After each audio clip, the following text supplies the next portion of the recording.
ติมาถอนเงินในนะคะเนี่ยเงินน้องออมก็มีอยู่3,400 บาทนะคะนะ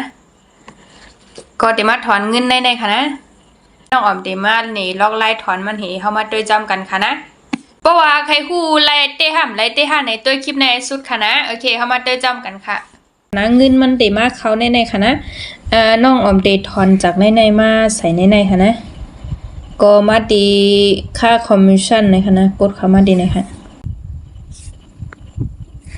อันนี้ค่ะเงินน้องออมเตมีอยู่3,400 บาทค่ะนะก็กดดีทอนนะคะมันโม่ๆนะมันบ่แค่หันดีแล้วก็มาใส่จำนวนมันดีนะคะนะออมเตทอน3,400 บาทค่ะแล้วก็กดทอนตอนนี้นะคะนะเรียกการนั่งกับ1 บาท 50 สตางค์ค่ะนะก็ได้อยู่จำนวนที่ได้รับในคณะก็ได้อยู่ 3,200 บาทค่ะนะก็กดยืนยันเพื่อถอนเงินในคณะเรียบร้อยค่ะในค่ะโอนเยอะๆในค่ะเงินหายก่อนค่ะนะติด65จะตั้งเลยค่ะในค่ะดีในก็มาค่ะนะ